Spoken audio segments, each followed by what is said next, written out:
eu tenho que fazer feira, tenho que fazer a matrícula da Aurora no inglês, no colégio, tenho que terminar um prazo, tenho que Começou, redigir um peraí, roteiro. calma que não dá. Por que que a mulher vive Eu exausta? tô exausta. Será que elas estão cansadas também? Vocês estão cansadas? Vamos falar sobre isso, porque o mundo hoje, ele nos coloca nessa. Calma, calma, calma. Eu sou Eli Silveira Meu Deus, desculpa. Eu sou a Manuela Vidal e e juntas esse é o Pode Florescer. é o Na verdade, é o Floresça. Floresça. Não, eu tô confusa hoje, tá vendo? É porque eu tô exausta, eu não consigo Por nem que será? raciocinar. Porque mulheres são multitarefas. E por que durante muito tempo a gente achava isso incrível ser multitarefa? Não, porque só a mulher consegue dirigir e resolver vários problemas. Porque só a mulher consegue falar e cozinhar. Porque só a mulher consegue trabalhar e saber se o filho está bem pela câmera. Por que a gente se orgulhou disso por tanto tempo? Acaba que isso nos foi imposto, né? E aí a gente meio que tomou para si essa capacidade de fazer mil coisas ao mesmo tempo e muitas vezes a gente romantizou também. A gente agora está parando de romantizar e dizendo, olha, a gente está cansada, a gente precisa de ajuda, a gente precisa dividir várias tarefas, porque a gente não tem como dar conta, é insustentável. E no livro, a única coisa que a gente leu, Elis, ele desmistifica essa produtividade de ser multitarefas, porque ele fala que quando o seu foco, a sua atenção está em várias coisas, a verdade é que não está em lugar nenhum.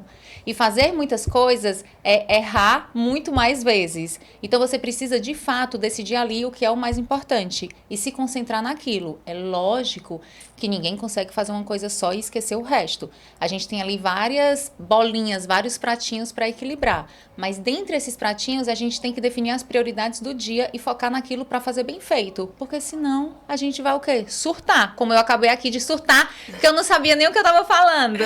Durante muito tempo, a gente se orgulhou disso realmente, achava isso como uma potência, algo muito maior. Mas vários estudos trazem que pessoas multitarefas, ou elas não conseguem concluir o que começaram, ou elas fazem de uma forma mal feita.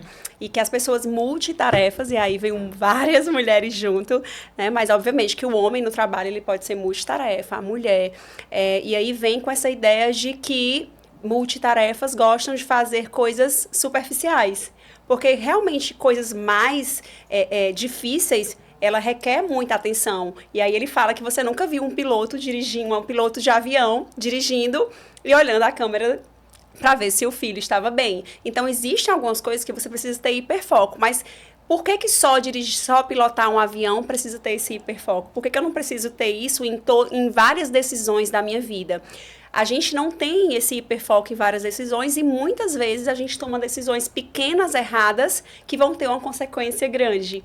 Porque ali são micro decisões que eu não estou pensando, porque eu estou realmente dividindo o meu foco. Toda vida que o cérebro ele quer decidir algo, dar atenção a algo, ele abre ali um holofote para aquela questão. Então, quando eu me distraio, seja no celular, seja para verificar as notificações de e-mail, de trabalho mesmo, de rede social, você está perdendo o seu tempo. Por quê? Porque sempre que eu vou me distrair, vai ter um tempo de demora para eu voltar à concentração também. Imagina quando você está ali, numa concentração maravilhosa, já chega a hora de ter que sair, ter que levantar, você fica com pena de fazer aquilo, porque você sabe que naquele momento você está dando tudo de si em concentração. Então, realmente, a gente precisa repensar mesmo sobre esse foco, porque por dia a gente tem 4.000 pensamentos. Então, é muito comum a gente achar que é normal ser multitarefas. Mas quando eu divido minha atenção, eu também estou diminuindo a minha produtividade. Engraçado? Porque parece que quanto mais coisas eu faço, mais eu vou produzir. Mas aí nem tudo que eu produzo com qualidade. Tem um livro, tô sempre falando desse livro porque eu tô meio que impressionada, Eu assim. quero. É curtinho, ó, e ele é muito denso, muito profundo e traz várias questões que você, de fato, precisa parar e refletir sobre aquilo para entender um pouco mais do seu comportamento, porque é aquilo que a gente fala, né? Entender do nosso comportamento passa por entender como a sociedade funciona. E aí é a sociedade do cansaço, do Byung-Chul Han. E o que o Han vai dizer é que A nossa sociedade do desempenho, ela nos empurra para essas multitarefas. E o que acontece é que a gente mantém essa atenção rasa em várias coisas ao mesmo tempo, que seria a atenção parecida com a de um animal irracional. A gente não consegue parar para contemplar, para meditar sobre aquilo que está acontecendo e, a partir disso, aprender, tirar um aprendizado, porque é isso que nos diferencia dos outros animais. O ser humano, ele tem a capacidade de refletir, de processar e aplicar aquele aprendizado na vida. A gente só pode fazer isso se a gente parar um pouco. Só que esse parar um pouco não é tão simples. Nós somos mães, então a gente tem que dar conta ali da escola das crianças, do inglês das crianças, dar conta da nossa academia, do supermercado, do marido, da funcionária, das atividades que envolvem as crianças de lazer. Então, são muitas atividades que se comunicam, mas que ao mesmo tempo exigem uma energia muito grande. Então, a gente termina uma semana exausta. Chega a sexta-feira, meu Deus Porque são do céu. micro decisões que são quase que invisíveis para as outras pessoas, porque poxa, mas ela está cansada por quê, às vezes? Mas ela tomou tantas decisões, ela teve que pensar e dividir o foco de tantas coisas, que às vezes realmente ela tem uma semana que não é tão produtiva como deveria ser.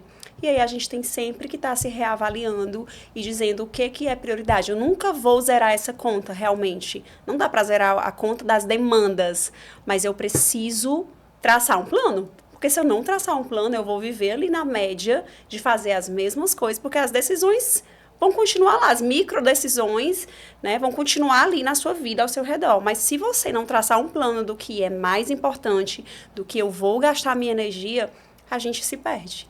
E essas escolhas, elas precisam ser diárias. Porque hoje talvez eu precise dar um pouco mais de atenção para a Aurora. Amanhã eu consigo dar mais atenção para o trabalho. Depois de amanhã eu dou mais atenção para o Ricardo. Isso também é cansativo, porque exige todo um planejamento mental e um planejamento ali de você escrever ou colocar no seu celular que toma seu tempo. É muito, ele fala que é muito importante, não é esse autor, é outro autor que fala que é muito importante você escrever. Porque quando você escreve o que ainda vai acontecer, que é futuro, você está trazendo o futuro para o presente. E nós, seres humanos, amamos coisas concretas. A gente não gosta de coisa abstrata. A gente quer acreditar, mas a gente quer pegar. E aí, quando você traz a escrita do que eu quero fazer lá na frente, o futuro para o presente, eu escrevo, eu estou tornando aquele futuro concreto. Então, o que eu vou fazer na minha semana? Então, ele fala muito sobre essa reflexão de você pegar ou um dia antes ou uma semana antes, você escrever o que você vai fazer, até porque o nosso cérebro, ele adora rotina e adora saber o que vai acontecer no dia seguinte, porque aí ele não vai ser pego de surpresa. Porque toda vida que você é pego de surpresa, o seu cérebro tem que criar um novo caminho o tempo inteiro. E para o cérebro isso é cansativo, isso é um gasto de energia. O nosso cérebro não gosta de gastar energia, ele gosta de calmaria, de paz, né? Então, quando a gente tem que tomar decisões, e decisões que eu não me planejei, aí, obviamente, vai ter risco de decisões erradas, e eu vou gastar mais energia para isso, e eu vou gastar mais tempo, que é muito precioso. Eu sou uma pessoa da escrita, eu gosto muito da palavra. A palavra, ela me acalma. Quando eu consigo ali organizar os meus pensamentos num papel... Pois isso é científico. Olha aí, amei. Porque seja ali fazendo um planejamento, seja escrevendo um pensamento mesmo. É algo que me acalma. No episódio da Luciana, ela falou sobre isso, sobre o tanto que a escrita, para ela, é essencial. Para acalmar o coração, para acalmar os pensamentos, para dar ordem às ideias dela. É uma válvula. Eu preciso da escrita. E o que acontece também com a escrita é que, ao ver o plano no papel, eu entendo também que a vida tem seus imprevistos. E que aquele plano que está ali bonitinho no papel, ele nem sempre vai ser concretizado. Mas isso me fortalece. Por quê? Porque eu sei o que eu planejei e eu sei que os imprevistos que aconteceram, eles não obrigatoriamente vão me impedir de alcançar aquele plano, aquela meta. Só vão ali mudar um pouquinho a rota. E esse mudar de rota faz parte da vida, né, Elisa? A gente está o tempo inteiro precisando recalcular e, a partir daquilo, se reinventar e ensinar isso para os nossos filhos. A Aurora, ela é uma criança que ela tem ali uma certa dificuldade de lidar com frustrações, como todas as crianças, porque ela está aprendendo ainda sobre as emoções dela. E eu falo muito sobre isso com ela. Eu digo assim, filha, a gente precisa entender que a maioria das coisas que a gente planejou não vão sair conforme o nosso planejamento. E a gente, a partir disso, precisa enxergar uma outra saída. Sim. Não é desistir daquilo que você quer. É agora encontrar uma nova forma de acessar aquilo. Ou até muitas vezes também perceber que, então não era bem isso que eu queria, era uma outra, porque Deus fecha a porta, mas abre janelas. E nesse abrir janelas, ele mostra um novo horizonte. E esse novo horizonte é mais amplo. Sim. E ali é você enxergar algo que você até então não estava pensando e que você, olha aí que incrível, eu posso fazer isso também. Então é isso, a palavra é importante, o planejamento é importante, mas a gente vive uma vida real, não Sim, ideal. Isso é flexibilizar, né? A gente precisa dessa flexibilização, porque senão a gente fica com o cérebro cada vez mais enrijecido, fazendo a mesma coisa do mesmo jeito sempre. A gente faz um planejamento para ajudar a gente ali na semana, saber o que vem, e para a gente focar nas coisas que são realmente importantes. Senão as coisas vão aparecendo, e aí você vai de uma demanda que nem existia e vai aumentando essa demanda. Esse autor fala que toda vida que você colocar uma tarefa, tenta tirar outra. Porque senão você não dá conta, vai ser mais uma tarefa que você não vai dar conta. É igual o seu guarda-roupa, tá ali. Eu vou comprar uma nova roupa, mas não cabe mais. Onde é que você vai colocar essa roupa? Cabe sim, sempre cabe. Sempre e cabe. Aí acontece... A gente aperta, dobra ali direitinho, e sempre cabe a roupa. Que aí você às vezes tem que tirar aquela roupa que tá mais velha, que não faz mais sentido nenhum. E por que ela tá ali há tanto tempo? Tem coisas que você faz que não faz mais sentido nenhum e você tá repetindo do mesmo jeito. Então, é uma analogia que é muito parecida mesmo, a do guarda-roupa. Tanto que no final do ano você sempre tem aquele momento de que eu vou tirar aquelas roupas que eu não uso, vou ajudar outra pessoa, não tem mais sentido essa roupa pra mim, não parece mais comigo. É engraçado, né? Tem roupa que você olha e fala assim, eu vesti essa roupa, gosto muito dessa engraçado. roupa. Então, assim, e a gente tem que fazer essa revisão também, não só anual, mas a gente tem que fazer essa revisão de uma forma periódica pra gente entender aquelas atitudes, aquelas ações que a gente faz de trabalho, de relacionamento, que não fazem mais sentido, e a gente colocar uma tarefa nova, sim, mas também tirar, porque a gente não dá conta. E se a gente colocar muita coisa, vai sair tudo cientificamente comprovado de uma forma não tão boa. Mas isso da roupa é uma coisa que eu faço. Minhas amigas pensam que meu armário é gigante porque eu compro muita roupa. Só que eu dou muita roupa. Sempre que eu compro algo novo, eu tiro algo do meu armário. E é algo bom, porque assim, são roupas boas que eu não usei tanto, justamente para dar espaço ao novo. Esse dar espaço ao novo e esse se reconhecer limitada pelo tempo, pelas possibilidades, é algo muito nobre. Às vezes também eu tô ali diante de várias atribuições que eu preciso cumprir e eu digo, eu não tenho como dar conta de tudo isso. E aí eu peço ajuda ao Ricardo, eu peço ajuda à minha mãe, eu peço ajuda à Flávia, minha irmã. A Luciana mora fora, então não tenho Luciana como pedir tá chegando, ajuda. vai já entrar aí, ó, na máfia dela. Spoiler! Mas é muito grandioso isso, você se reconhecer uma pessoa que precisa de ajuda. Eu preciso de ajuda durante vários momentos do meu dia. Eu sou alguém que estou sempre precisando de R$1.000. Se alguém quiser fazer o Pix, vou deixar na descrição. Tô brincando. Mas de verdade, eu preciso de ajuda. Eu preciso de ajuda do meu pai, da minha mãe. E eu tenho essa bênção de ter essas pessoas da minha família muito próximas a mim e com tempo e energia também para ajudar. Meu pai e minha mãe são muito jovens. Demais. Porque, por exemplo, quando eu tenho que buscar as crianças no colégio, gente, é um transtorno. Você estaciona longe, você pega um sol quente.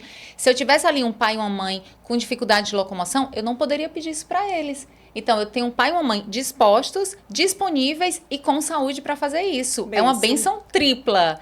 E é muito maravilhoso também, porque isso fortalece o relacionamento deles com as minhas filhas. Esse pedir ajuda, ele é importante não só para você, mas ele é importante para a sua vida, para a dinâmica ali da sua vida, para as pessoas que você mais ama criarem conexões importantes. Sim. Se eu estou aqui, significa que a minha filha pequena está com a minha babá, senão não poderia estar aqui. Então, ela está lá embaixo do meu prédio com a Carol brincando. E a Carol fica me mandando fotos dela e da Serena, me mandando vídeos. Que coisa linda, porque faz também com que elas criem uma cumplicidade que é importante que exista para que eu consiga sair. Sim. Porque se a Carol for sempre uma estranha para minha filha, como que eu vou conseguir estar aqui? Então, isso não só dentro da nossa família, mas dentro ali da nossa rede de apoio, também no ambiente de trabalho, você tem que criar essas conexões, você tem que se reconhecer falha e limitada a ponto de precisar da ajuda do outro. E aí não é se escorar, a gente não está falando aqui de algo que você pode fazer e você não faz porque você, não, estou cansada, estou com preguiça. Estamos todas cansadas. A gente tem que cumprir a nossa parte, mas a gente tem que permitir que o outro acesse esse local. Sim. Que eu, pelo menos, eu tenho uma dificuldade de permitir que o outro acesse esse local. Não é algo tão simples para mim. Eu sou uma pessoa que eu amo ajudar, mas eu odeio pedir ajuda. Eu odeio, porque eu não gosto de incomodar as pessoas. E eu sei que muitas coisas que eu preciso não são incômodo, que a pessoa para quem eu vou pedir vai ficar feliz de me ajudar daquela forma, mas eu tenho essa dificuldade. É muito louco, né? Isso também. Muito louco, muito louco. E é algo que eu venho trabalhando em mim. Existem hoje pessoas na minha vida que acessaram locais que até então eu não permitia que acessassem. Eu tenho a minha vizinha, a Pauline, eu tenho a Ana Paula, minha vizinha, que me ajudam também muito com as meninas e que elas acessam um local que até então elas não acessavam, porque eu não permitia. Não que elas não estivessem ali disponíveis. Então, esse ser multitarefas, muitas vezes a gente acaba querendo abarcar o mundo com as mãos porque a gente não quer se permitir ser ajudada. E aí você tem que parar e refletir, certo?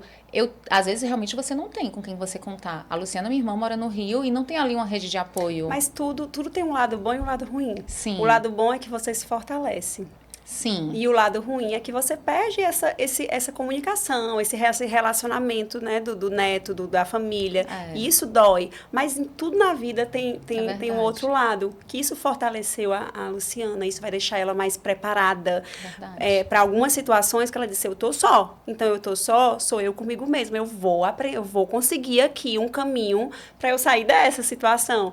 E isso fortalece em outras coisas. É engraçado como você faz uma ação e ela não fortalece só aquilo, ela fortalece outras áreas do trabalho, um amadurecimento mais precoce. Vem vários bônus, sabe? Assim, quando você passa por dificuldade, que você tem que se virar sozinha, vem muitos bônus também. Então, tudo na vida a gente tem que olhar para o lado do que a gente também está ganhando, né? É verdade. Quando eu fiz intercâmbio, eu sempre fui muito tímida, né? Eu fui aquela criança que, meu Deus, não conseguia nem abrir a boca. Eu tinha muita vergonha. E eu tinha poucas amigas no colégio. E quando eu fiz intercâmbio, um dos meus grandes medos era com quem eu vou sentar na hora do intervalo. Eu não vou ficar amiga de ninguém, porque eu não vou falar com ninguém. E eu lembro, o meu primeiro dia de aula, eu terminei a aula, aí eu olhei para a menina que estava sentada perto de mim e eu falei, eu posso ficar contigo no intervalo? Teve uma coragem coisa que eu de jamais falar. faria, mas eu tive coragem porque eu precisei. É isso, eu precisava ser forte, eu precisava ali pedir pra ficar com ela, porque senão eu ia passar um intervalo sozinha. Então, eu lembro desse momento até hoje. Eu tinha 16 anos, hoje eu tenho 26. Eu tenho 41. Hoje eu tenho 41 anos. E eu lembro desse momento como se fosse hoje, Elis. Sabe assim, como eu fui criada dentro de uma bolha de privilégio, eu não precisava me fortalecer de uma maneira que outras adolescentes já precisam ser fortes. Então, o intercâmbio me trouxe essa força. Porque eu me via ali sozinha, longe do meu pai, da minha mãe, longe das minhas amigas. E eu não queria ficar sozinha no intervalo. Eu até levei um livro. Eu lembro a minha mãe americana falando, a Nancy, leva um livro. Aí eu vou levar um livro, mas eu não quero ser a menina que fica com o livro sozinha. E aí, como eu não queria ser a menina que ficava com o livro sozinha, hoje eu quero ser a mulher que fica com o livro sozinha. Hoje eu quero. Mas na época eu não queria. Aí eu falei com ela. Então, assim, foi algo tão importante pra mim que eu agradeço ter tido essa oportunidade, porque me fez ter uma força que até então eu não precisava exercer. É isso que tu disse. E voltando para foco, né? Atenção, muitas vezes a gente tem esse celularzinho perto da gente e vai chegando notificação de e-mail, vai chegando notificação de rede social, de WhatsApp. E quando a gente olha essa notificação e consegue concluir ali de atualizar tudo, automaticamente o nosso cérebro ele entende como tarefa concluída e ele vai liberar dopamina e vai causar uma calmaria logo depois, um momento de relaxar, de prazer. E aí, só que isso se fosse uma vez seria ótimo, como qualquer tarefa que nos dá prazer. O problema é que muitas vezes que você está tentando se focar em algo e o celular começa o barulho da notificação, o seu cérebro ele vai tirar você do foco. Por mais que você diga, eu não vou olhar, eu vou continuar fazendo isso porque eu sei que não é nada importante nesse horário, até porque as pessoas importantes, elas podem me ligar se eu não responder. Mas o seu cérebro maravilhoso, ele vai fazer você sair do foco. Porque ele quer dopamina, porque ele quer prazer. Então, gente, nada é do nada. O nosso cérebro, ele é regido ali por hormônios, substâncias. Então, tudo que a gente faz ali, aquele comportamento que a gente... meu Deus, eu procrastinei tanto essa semana, eu não fui produtiva. E você, às vezes, não entende que muitas vezes isso é resultado já de um hábito que você criou de observar, de acordar, já ir ali, atualizar tudo, porque você acha que você precisa. O que os estudiosos falam sobre isso é que você seja muito rápido, que você ao amanhecer não atualize isso, mas se você precisar muito fazer isso pelo trabalho, você atualize isso de forma muito rápida. Não cheque tudo, cheque apenas os principais, as principais prioridades, né? E por que principais prioridades? Porque hoje prioridades é plural. Lá no início, prioridade era só uma palavra, no singular, não existia plural, e foi modificado. Então, hoje existe a prioridade principal, porque você tem várias hoje em dia, não é isso? Então, assim, para a gente entender que a gente tem algumas orientações que a gente pode fazer em relação ao celular, que é tirar o barulho da notificação quando estiver estudando, afastar o celular, sair do login do e-mail do computador, para aquele momento você consiga produzir. E não é só, não, é porque eu não tenho muita força de vontade. Não é hormonal, é científico, é neurociência isso. E é engraçado quando a gente começa a pensar por esse lado que fala, rapaz, realmente aquele dia eu poderia ter produzido mais e não produzi. E tudo passa por a gente criar essa consciência. Eu estou fazendo um curso de consagração à Nossa Senhora, com a Lívia e com a Dani, que são nossas amigas. E a Lívia, ela me disse algo que eu achei engraçado. Ela disse assim, Manu, tu é acostumada a assistir aula. Então, tu consegue naturalmente prestar atenção aqui sem se dispersar tanto. Eu já tenho muito tempo que eu não assisto aula, então eu tô tendo muita dificuldade de me concentrar. Imagino. E eu não falei, na verdade, porque a gente já estava durante a aula, eu não consegui falar. Mas eu pensei, eu tenho realmente uma capacidade de concentração muito alta. Isso é algo que eu lembro que na época do tribunal, meu chefe elogiava muito. Ele perguntava se eu tinha puxado meu pai ou minha mãe. Só que é algo que eu faço de forma consciente. Na época do tribunal não tinha filhas, então eu conseguia realmente esquecer do celular e me concentrar na tarefa. Hoje eu tenho filhas. Para eu não ficar olhando o celular, eu preciso saber que elas estão com a minha mãe ou com o Ricardo. Aí eu consigo não olhar o celular. Senão eu vou ficar atenta ao celular. Mas elas estando com a minha mãe ou com o Ricardo, sabendo que elas estão com uma pessoa que, se Deus me livre, acontecer uma emergência, tem um poder de reação. Então, eu consigo, de fato, eu não vou prestar atenção no celular. Eu faço isso de forma consciente. Porque se eu olhar o celular, eu vou me dispersar e eu vou perder alguma parte importante dessa aula. Então, de maneira consciente, eu me policio para não mexer no celular. Porque senão é automático. E fora que quando você dispersa, sai do foco, você perde um tempo, porque o seu cérebro ele não vai voltar ao foco imediatamente. Não, voltei. Não vai. Ele vai demorar, ele tem um tempo para realmente focar novamente, porque o nosso cérebro ele vai resolvendo uma coisa de cada vez, né? É ali uma esteira, passou, vem o próximo, e tem uma demora para isso. Então, a gente perde, no final, a gente está perdendo tempo, né? Sempre a gente perde tempo, que é muito precioso. O tempo é não somente precioso, como ele é cada vez, justamente por ser cada vez mais escasso, ele é muito precioso. E é algo que a gente tem cada vez mais dificuldade de administrar. Então, é exatamente isso que a gente tem falado aqui. É dentre as suas atribuições diárias, é algo que você deve fazer esse planejamento diário ou semanal. Esse planejamento mensal, ele é importante para metas maiores, mas essas metas pequenas de, hoje, o que é que eu tenho que prestar aqui mais atenção? É um prazo do trabalho, é a tarefa do meu filho, é a matrícula na escola. Você fazer ali essas coisas. A gente tem que fazer isso, pelo amor de Deus, eu também não fiz. Por isso que eu tô só falando da matrícula, que é para eu não esquecer. E aí você consegue fazer esse planejamento diário e pode ser mental. Às vezes, tudo eu anoto na agenda do celular, porque eu ando muito esquecida. Tu anda esquecida? Demais. Então, tudo, se eu não coloco na agenda do celular, eu de fato me perco.